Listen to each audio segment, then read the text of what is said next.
الحمد لله رب العالمين وصلى الله على نبينا محمد وعلى آله وصحبه وسلم تسليما كثيرا.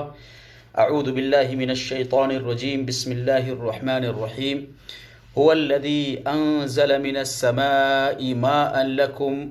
منه شراب ومنه شجر فيه تسيمون ينبت لكم به الزرع والزيتون والنخيل والأعناب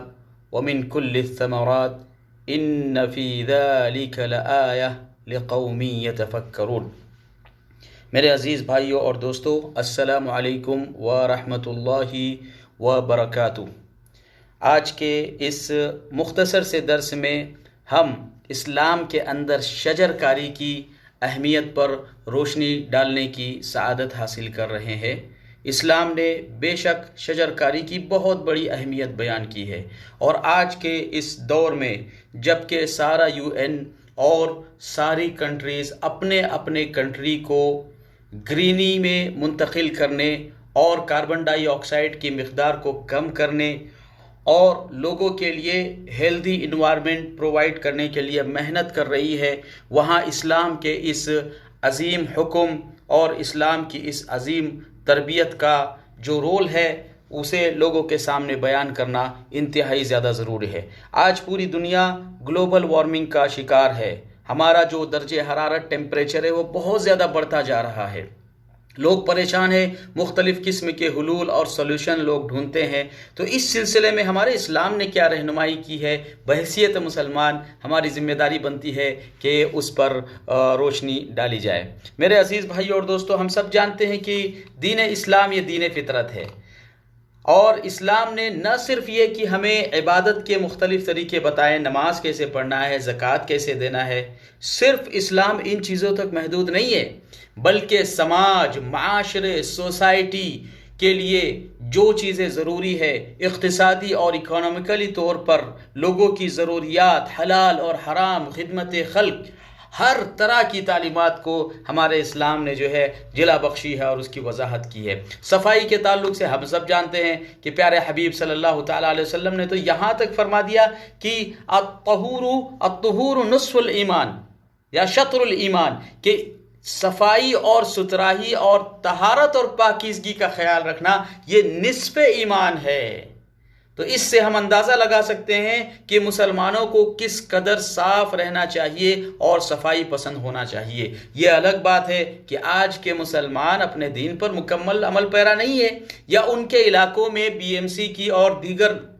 سروسز جو انوائرمنٹ کو جو ہے صاف اور پور رکھنے میں مدد کرتی ہیں، ایسی سروسز مسلمانوں کے ایریا میں نہیں دی جاتی ان کے بیکورڈنیس کی وجہ سے. یہ ایک الگ چیز ہے، لیکن بحیثیت دین، بحیثیت ریلیجن، اسلام نے ہمیشہ ہمیں صفائی کا حکم دیا ہے، بلکہ صفائی کو نصف ایمان قرار دیا ہے. دنیا میں کوئی ایسا مذہب نہیں ہے جو عبادت کے وقت وضو کرتا ہو. ہم وضو کرتے ہیں، اپنے ہاتھ دھوتے ہیں، اپنا چہرہ دھوتے ہیں، اپنے سارے اعضاء کو دھوتے ہیں، یہاں تک کہ ہمارے گناہ نکل جاتے، اس کے بعد ہم اللہ رب العالمین کی بارگاہ میں کھڑے ہوتے ہیں. تو یہ اسلام کی بہت عظیم نعمت ہے کہ عبادت میں بھی اسلام نے جو ہے پاکیزگی کو مد نظر رکھا ہے. تو جہاں عبادتوں کا تصور اسلام نے دیا اور پاکیزگی کو مد نظر رکھا، وہیں پر معاشرے اور سماج میں جو آلودہ قسم کے مادے ہوتے ہیں جو انسانیت کو نقصان پہنچائیں یا صحت اور افزا پر صحت کے اوپر جو ہے اثر انداز ہو، تو اسلام نے اس کی طرف بھی ہماری رہنمائی فرمائی ہے. اللہ کے نبی صلی اللہ تعالیٰ علیہ وسلم نے ماحولیاتی آلودگی کے تحفظ کے لیے بڑی اہم بات بیان کی ہے. ایک حدیث میں اللہ کے نبی صلی اللہ تعالیٰ علیہ وسلم نے فرمایا، ان قامت الساعة وفي احدكم فسيلة فإن استطاع الا تقوم حتى يغرسها فليغرسها. اللہ کے نبی صلی اللہ علیہ وسلم فرماتے ہیں کہ اگر قیامت قائم ہونے لگے اور تم میں سے کسی شخص کے ہاتھ میں کھجور کا ایک چھوٹا سا پودا ہو جو وہ زمین میں لگانا چاہتا ہو، تو ضرور وہ زمین میں لگائے قیامت کے برپا ہونے سے پہلے. امام بخاری رحمہ اللہ نے ادب المفرد کے اندر اس حدیث کو روایت کیا، اور علامہ البانی رحمہ اللہ اور دیگر علماء نے جو ہے اس حدیث کو صحیح قرار دیا ہے. تو اگرچہ اس حدیث میں نیکی کے مواقع کو غنیمت جاننے کی تاکید کی گئی ہے، لیکن بے شمار نیکیوں میں سے ایک بہت ہی امپورٹنٹ اور اہم نیکی پیارے حبیب صلی اللہ تعالیٰ علیہ وسلم نے بیان کی ہے کہ اگر کسی انسان کے ہاتھ میں پودا ہو تو اسے فوراً لگائے، اس کی جان بچائے، اور اس پودے کے ذریعے ہزاروں انسانوں کی جان جو ہے بچے گی جب وہ آکسیجن پرووائڈ کرے گا، جب کاربن ڈائی آکسائڈ کی شرح کو وہ کم کرے گا۔ اور جو سائنٹسٹ لوگ ہیں انہوں نے لکھا ہے اپنی تحقیقات کے اندر کہ ایک اچھا خاصا بڑا درخت جس کی عمر 20 سال کے قریب ہو، وہ اپنی طرف سے کم 80 افراد کو آکسیجن فراہم کرنے کی صلاحیت رکھتا ہے۔ تو اشجار، نباتات اور پودے جہاں انسان اور حیوانات کی مختلف ضرورتوں کے کام آتے ہیں، وہی انسانی صحت پر بھی اس کے جو ہے مثبت اثرات جو ہے مرتب ہوتے ہیں۔ تو رسول اکرم صلی اللہ تعالیٰ علیہ وسلم کی تعلیمات شجر کاری کے تعلق سے بہت ہی زیادہ امپورٹنٹ ہے، خاص کر آج کے اس دور میں جبکہ پوری دنیا کے اندر اس وقت پوری دنیا جو ہے گلوبل وارمنگ کی زد میں آ چکی ہے۔ دن بدن ہم دیکھتے ہیں کہ ہر جگہ کا ٹیمپریچر بہت ہائی ہوتا چلا جا رہا ہے اور موسموں میں بہت تیزی سے تبدیلی آ رہی ہے۔ اب تو ایسا ہونے لگا ہے کہ ہم سردی کے کپڑے خریدتے ہیں اور پتہ چلا کہ سردی ہی نہیں آئی۔ ہم بارش کا انتظام کرتے ہیں اور پتہ چلتا ہے کہ بارش جو ہے بہت مختصر آئی، یا پھر اس شکل میں بارش اچانک آ گئی کہ اس کا توازن بالکل بگڑا ہوا تھا اور سائیکلون کی شکل میں پوری امت کو تباہ کر کے لے گئی۔ تو یہ جو ڈس بیلنس اور زمینی سیارے کا یہ جو نظام درہم برہم ہوا ہے، یہ تبدیلیاں بلا وجہ نہیں ہے۔ ہم اپنے اعمال کی وجہ سے ان تبدیلیوں کا سبب بن رہے ہیں۔ ہم اپنی فصلوں کو کاٹ رہے ہیں، ہم وہ جگہ جو فرٹیلائز کے لیے خاص ہے وہاں بڑی بڑی بلڈنگیں بنا کر کچھ پیسہ حاصل کرنا چاہ رہے ہیں۔ لیکن تصور کریں کہ اللہ رب العالمین کی خوبصورتی اور اللہ رب العالمین کے دیے ہوئے اس ماحولیاتی نظام کو جسے برقرار رکھنا ہماری جہاں اجتماعی ذمہ داری بنتی تھی، اس سے کہیں زیادہ ہماری دینی ذمہ داری بھی ہے۔ تو میرے عزیز بھائی اور دوستو، آج گلوبل وارمنگ کے سبب دنیا میں جو تبدیلیاں آ رہی ہے، بہت سارے جو ہے ماہرین اور متخصصین نے لکھا ہے کہ اس کی وجہ سے ہر سال گرمی کی شدت میں بہت زیادہ اضافہ ہو رہا ہے، قحط سالی بڑھ رہی ہے، خشکی میں اضافہ ہو رہا ہے، اور اگر بارش آتی بھی ہے تو اس قدر تیزی کے ساتھ آتی ہے اور اس قدر غیر متوازن ہوتی ہے کہ ہماری ساری جو ہے کھیتیوں کو، ہمارے گھروں کو، ہماری زمینوں کو تباہ کر کے رکھ دیتی ہے۔ تو میرے عزیز بھائی اور دوستو، ماحولیاتی آلودگی کی یہ جو شکلیں بڑھ گئی ہے، ان سے نمٹنے کا ایک بنیادی حل جس تک ماہرین پہنچے ہیں وہ شجر کاری ہے، اور شجر کاری کی اسی اہمیت کی بنیاد پر پوری دنیا میں اس وقت شجر کاری کی کو جو ہے اور ٹری پلانٹیشن کو اہمیت دی جا رہی ہے۔ ہمارے قرآن کریم نے اس موضوع کی طرف بہت ہی دقیق انداز میں جو ہے ایک نقطہ بیان کیا ہے۔ اللہ تعالیٰ نے قرآن مجید کے اندر جہاں ٹیررسٹ لوگوں کا جو اس دنیا میں انٹولرنس پھیلاتے ہیں ان کا تذکرہ کیا، تو اللہ تعالیٰ نے فرمایا سورہ بقرہ کے اندر وَإِذَا تَوَلَّى سَعَى فِي الْأَرْضِ لِيُفْسِدَ فِيهَا وَيُهْلِكَ الْحَرْثَ وَالنَّسْلَ وَاللَّهُ لَا يُحِبُّ الْفَسَادَ، کہ آپ دیکھیے اس ٹیررسٹ کو جو زمین میں دوڑ دھوپ لگاتا ہے تاکہ اس میں فساد پھیلائے۔ تو زمین میں فساد پھیلانے کے لیے وہ دو چیزوں پہ کام کرتا ہے، ایک لوگوں کی کھیتیوں کو برباد کرتا ہے، وہ نسل اور لوگوں کی نسلوں کو، لوگوں کے ٹرائبز، قبیلے اور انسانیت کے ساتھ کھلواڑ کرتا ہے۔ خواہ وہ کھلواڑ جو ہے کسی بھی شکل میں ہو، ایک حاملہ عورت کے جو ہے بچے کو اسقاط کی شکل میں ہو، یا پھر میڈیکل فیلڈ کے اندر جو انسانی باڈی کے ساتھ، اس کے اسپائنل کارڈز کے ساتھ جو کھلواڑ ہو رہا ہے اس کی شکل میں ہو، یا پھر کھیتیوں کو برباد کرنے کی شکل میں ہو، اسے برباد کر کے وہاں جہاں ضرورت نہیں ہے بڑی بڑی بلڈنگوں کے بنانے کی اور انسان اپنے آپ کو چھوٹے سے انوائرمنٹ میں سمیٹ سکتا ہو، وہاں بلا وجہ انہیں برباد کر کے انہیں جو ہے غیر قابل زر کرنا، جیسا کہ امام رازی اور دیگر لوگوں نے لکھا ہے۔ تو اللہ رب العالمین نے جہاں ٹیررزم کی یہ شکل بیان کی ہے قرآن میں، وہاں یہ بیان کیا کہ جو لوگ زمین میں فساد کرتے ہیں اللہ ان کو پسند نہیں کرتا. اللہ پسند نہیں کرتا کہ یہ کھیتیاں، یہ سرسبز باغات جو اللہ نے ہمارے لیے دیے ہیں، یہ نسل کا سسٹم اور انسانی نسل کی افزائی، یہ دو ایسے اہم عنصر جو اللہ نے ہمیں دیے ہیں اور جس پر سارے انسانی معاشرے کی بنیاد ہے، تو ان کی تباہی دراصل انسان کی اور پورے معاشرے کی تباہی ہے. تو اس گلوبل وارمنگ سے نمٹنے کے لیے ہمارے یہاں بہت ساری احتیاطی تدابیر اپنائی جاتی ہیں. بعض لوگ بجلی کی بچت کرتے ہیں، بعض لوگ جو ہے انرجی کا جو استعمال ہے بہت ساری کنٹریز اس پر پابندی لگاتی ہے. آج کل تو بہت سارے لوگ نے آئل اینڈ گیس کے اوپر بھی پابندی لگائی یا اس پر اتنے زیادہ ٹیکس لگا دیے ہیں کہ لوگ جو ہے کم سے کم استعمال کرے اور کم سے کم جو ہے پولوشن پھیلے. بہت ساری کنٹریز ہے جو پلاسٹک کی تھیلیوں پر بھی پابندی لگاتی ہے. بے شک یہ بہت اچھے اقدام ہے، لیکن اگر ان اقدام کی وجہ سے غریب کی غریبی میں اضافہ ہو، لوگوں کی مہنگائی میں اضافہ ہو، تو یہ اچھا قدم نہیں ہے. اس قسم کے قدم اٹھنا چاہیے جو اس دنیا سے پولوشن کو ختم کرے، جو لوگوں کے انوائرمنٹ کو صاف کرے اور لوگوں کو صاف ستھری زندگی میں رہنے کے لیے سویدھائیں جو ہے دیں. اس قسم کی کوششیں ہونا چاہیے، اس میں کوئی شک نہیں ہے. لیکن لوگوں کو پریشان کرنا اور اسی بنیاد پر ٹیکس کی ایسی جو ہے بھاری بھرکم قیمتیں مقرر کرنا جسے لوگ ادا نہیں کر سکتے، یہ بھی ایک شکل ہے جس سے ہمیں زیادہ سے زیادہ اوائڈ کرنے کی ضرورت ہے. تو ماحولیاتی آلودگی سے بچنے کے جہاں یہ مختلف طریقے ہیں، ان میں شجر کاری اور ٹری پلانٹیشن یہ بہت زیادہ اہمیت رکھتا ہے. اس سے نہ صرف یہ کہ جو ٹاکسک مادے اس ایئر کے اندر، اس ایئر پولوشن کے اندر موجود ہے، یہ ختم ہو جاتے ہیں، بلکہ یہ زیادہ سے زیادہ جو ہے ہمیں جو ہے آکسیجن مہیا کرتا ہے. قرآن کریم نے اسی اہمیت کے پیش نظر آپ دیکھیے جب توحید کی تعلیمات کو ذکر کیا تو شجر کاری، ٹری پلانٹیشن اور درختوں کا بہت ہی خوبصورت انداز میں ذکر کیا. 59 سے زیادہ مرتبہ قرآن کریم میں درختوں کی خوبصورتی کا ذکر ہے اور 250 سے زیادہ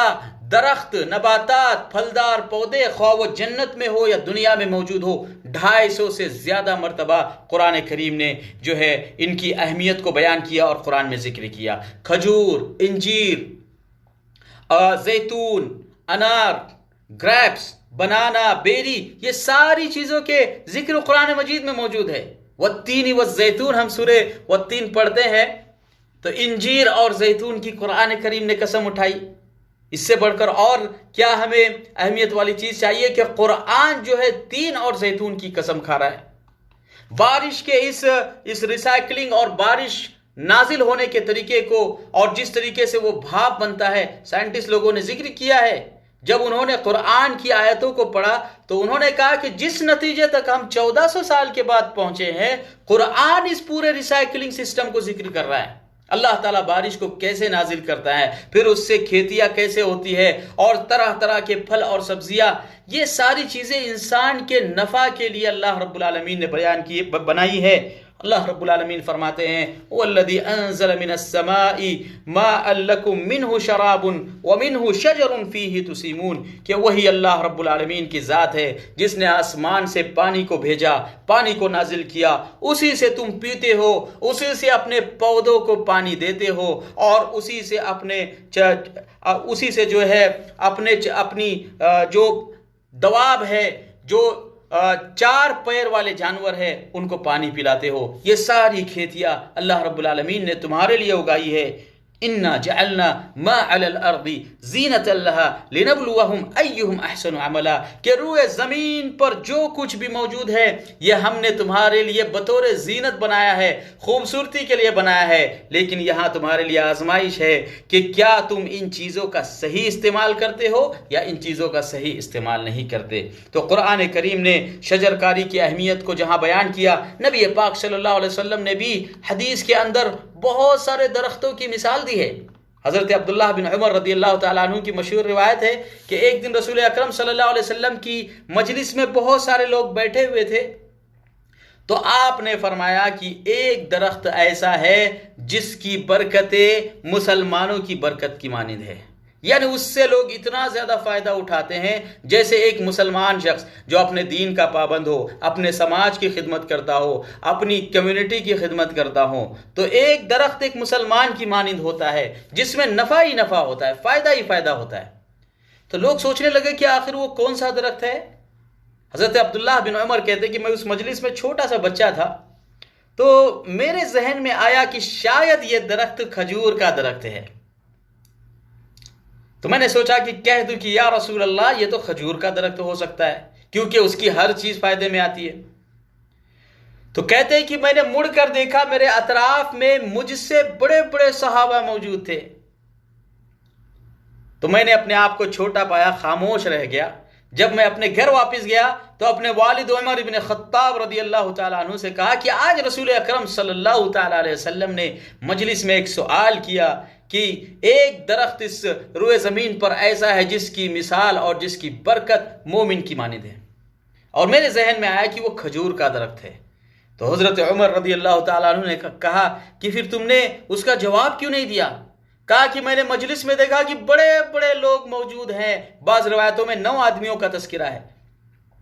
تو کہا کہ مجھے ڈر لگنے لگا کہ شاید میں غلط ہوں اور میں نے جواب نہ دیا۔ تو حضرت عمر رضی اللہ تعالیٰ عنہ غصہ ہوئے اور کہا کہ پگلے، اگر جواب دے دیتے تو آج تیرے باپ کا سر نبی پاک صلی اللہ تعالیٰ علیہ وسلم کی بارگاہ میں اونچا ہو جاتا۔ اللہ اکبر، قربان جائیے عبداللہ ابن عمر رضی اللہ تعالیٰ عنہ پر اور ان کے والد عمر ابن خطاب رضی اللہ تعالیٰ عنہ پر نبی پاک صلی اللہ علیہ وسلم کی محبت اور آپ کی بارگاہ میں آپ کی خدمت، اور نبی پاک صلی اللہ علیہ وسلم کسی چیز کے بارے میں استفسار کرے تو اسے جواب دینے کی مبادرت پر قربان جائیے۔ چنانچہ اللہ کے نبی صلی اللہ علیہ وسلم کی اس حدیث سے ہمیں یہ معلوم ہوتا ہے کہ جس طریقے سے مومن شخص کے اندر برکت ہوتی ہے اسی طریقے سے درختوں کے اندر بھی برکت ہوتی ہے، اور اللہ کے نبی صلی اللہ علیہ وسلم نے کھجور کی مثال دی کہ کھجور کی ہر چیز،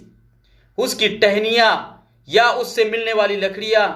یا پھر اس کے آکسیجن پرووائڈ کرنے کا جو ریشو ہے وہ دیگر درختوں کے مقابلے میں بہت زیادہ ہائی ہوتا ہے۔ اللہ کے نبی صلی اللہ علیہ وسلم نے شجرکاری کی بہت زیادہ اہمیت بیان کی ہے۔ تو شجرکاری کرنا یہ نہ صرف یہ کہ سنت ہے بلکہ شجرکاری یہ قوم کی خدمت بھی ہے۔ حضرت ابو درداء رضی اللہ تعالیٰ عنہ دمشق کے اندر درخت لگا رہے تھے، تو ایک شخص کا ان کے پاس سے گزر ہوا، اس نے کہا کہ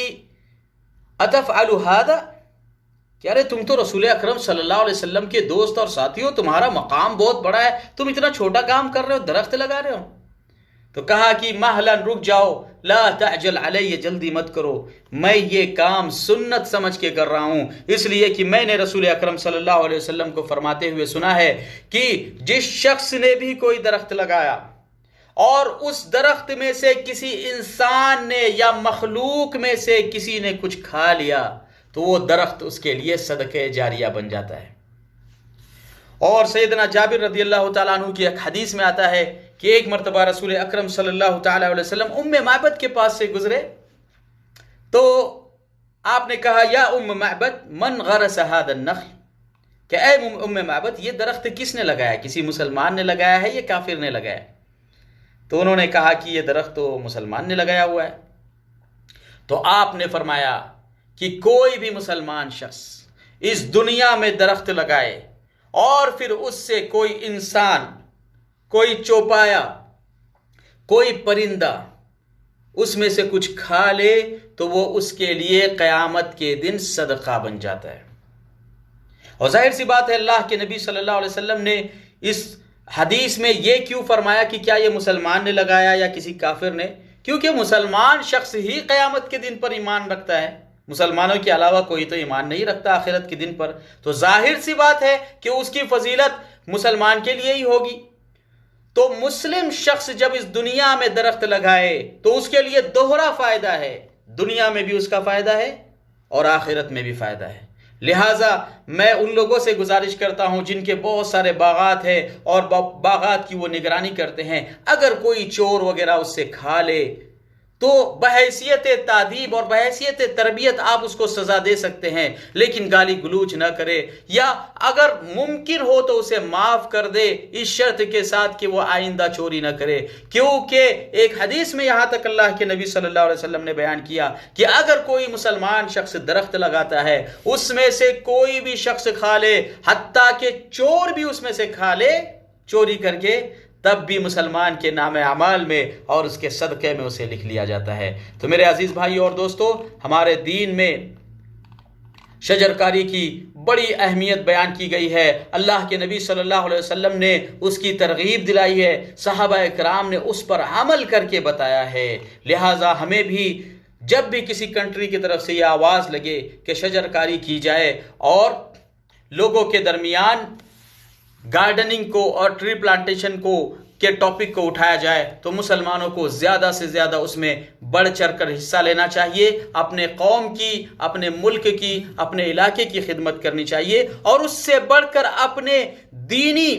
مظاہر کی جو ہمارے قرآن اور ہماری حدیث میں بیان کیا گیا ہے، جس کی فضیلتوں میں ہمارا دین بالکل تنہا ہے۔ شجرکاری کی اس اہمیت کو کسی بھی دین نے بیان نہیں کیا، کسی بھی مذہب نے بیان نہیں کیا، سارے لوگ اپنے دنیاوی فائدے کے لیے کر رہے ہیں، لیکن ہمارا دین قربان جائیے جس نے نہ صرف یہ کہ لوگوں کی دنیا کو سدھارنے کے لیے اس کی اہمیت کو بیان کیا، بلکہ اپنی آخرت کو بھی سدھارنے اور اپنی آخرت میں درجات کی بلندگی کے لیے شجرکاری کو اہمیت دی ہے۔ اللہ رب العالمین مجھے اور آپ کو توفیق دے۔ انشاءاللہ یہ اس کا پہلا پارٹ تھا، اس کے دوسرے پارٹ میں شجرکاری کے مزید مسائل کو بیان کیا جائے گا۔ آمین وآخر دعوانا الحمدللہ رب العالمین، وصلی اللہ علی نبینا محمد وعلی آلہ وصحبہ وسلم تسلیما کثیرا۔